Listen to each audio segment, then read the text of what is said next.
bonggang pelikulang, Good Game, GG, The Movie. May isang bida na walang katapusang energy, si Donnie Pangilinan, na nagpapalabas ng kanyang galing bilang isang masugid na e-gamer na pinangalanan nilang Seth.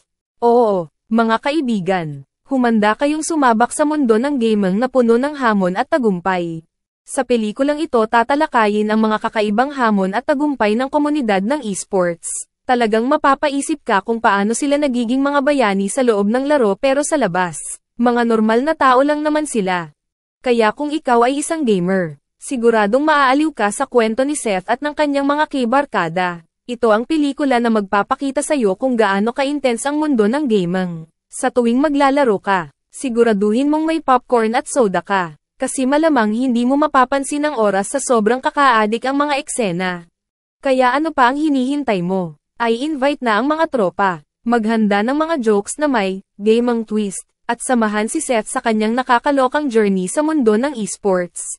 Sabi nga nila, ang buhay ay parang laro, pero sa laro ni Seth, siguradong may extra life at power-ups na naghihintay. Sa totoo lang, kahit hindi ka gamer, mapapangiti ka sa mga kaganapan sa pelikula, kaya't huwag nang magpahuli. Samahan na ang buong tropa sa sinehan at magpagod vibes sa unang pelikula ni Donnie Pangilinan bilang producer.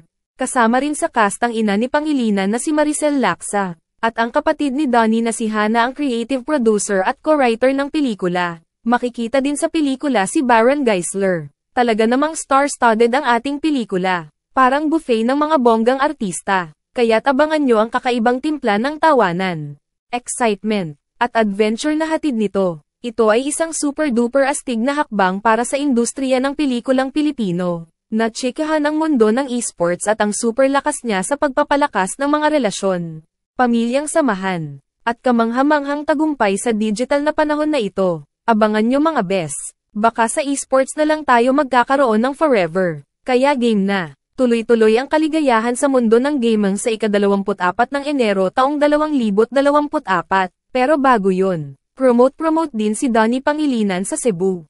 Nakakabilib talaga ang sipag ni Donnie. No, teka, baka gusto mo sumama sa SM City Cebu sa ika-14 ng Enero taong 2024, 4 PM para makita siya. Siguradong riot yan.